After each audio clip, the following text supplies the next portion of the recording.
Ek hou daarvan om my familie 'n Saterdag bederfie te gee. Hier is ek besig om tomaties op te sny. Ja, want almal is by die huis. Die werkendes include. So ons het nie altyd die voorreg om op 'n oggend so saam breakfast te geniet nie. En op 'n Saterdagoggend is dit 'n ideale tyd. So hier is die tomaties wat ek voorberei het. Wie ook al tomaties wil hê, mag tomaties kry.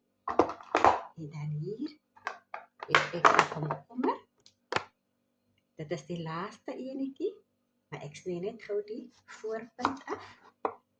En dan gaan ek dit ook in snye sny, vinnig. Soos ek sê, hierdie wat enige iets wil hê waarvan hulle hou kan maar kry, dit sal voorberei wees. En soos ek sê, dit is Saterdagoggend, die weer is fantasties. En ons is gesond, ons is almal by mekaar. En ek is hier besig met ons ligte ete wat ek voorberei. Hier is die gedeelte wat ek afgesny het en dit alles kom in my kompos so. So.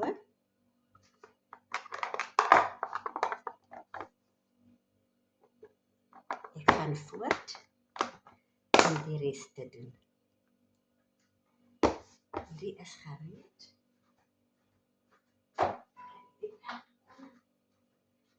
En hier is van die brood wat getoast is. Lekker bruin getooste brood. Heerlik.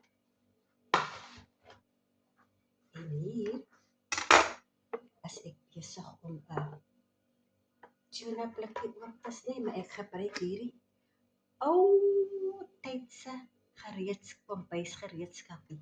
Vir my werk dit ideaal. Die nuwe sake werk nie vir my nie. Jy moet net weet hoe om dit te gebruik.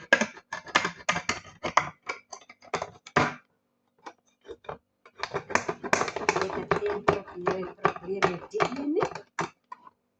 En dit ook te maak nie. So daar is dit. Gereed om gebruik te word.